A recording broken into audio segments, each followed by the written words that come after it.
Sutures is going to be an important part of any kind of oral surgery, and it is going to depend on the type of surgery that was completed. Usually the saying goes that if a scalpel was used, then a suture is going to be needed and necessary. And the purpose of the suture is to, one, help control the bleeding, because if you've used a scalpel, you've cut through the tissue. And it also helps to aid and promote the healing process.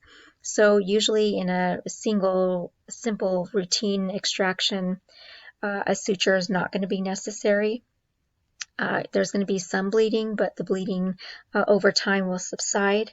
When we're cutting into tissue, that's when we create more of an injury or a wound to that area, and we want to make sure that it's going to heal up appropriately. You need to know that there's two types of sutures that are available. And first one is going to be absorbable, and basically it gets absorbed into the body over time. And your most popular ones are going to be plain catgut and chromic catgut, but another type that you might encounter is polyglactin.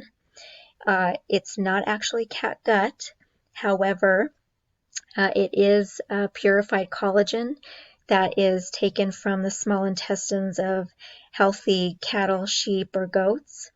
So it actually is consisting of some small intestines or the collagen from it, just not from catgut, not like the name specifies. Also, we have non-absorbable sutures, which would consist of the silk, polyester, fiber, or nylon, and those will not be absorbed in the body. Those will actually need to be removed.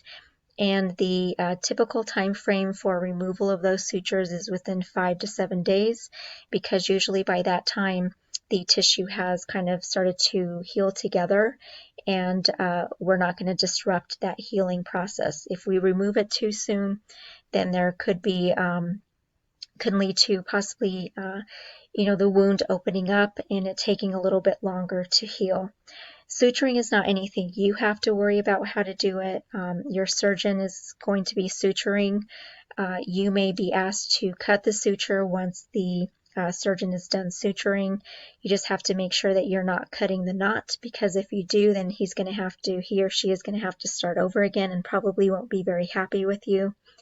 And if you're using non-absorbable sutures, then you're going to probably be asked to remove those. So this is what the sutures would look like. This is a person who has had multiple tooth extractions. They're probably going to have some sort of a removable appliance or possibly a fixed appliance, possibly implants that may be put in there at a later time.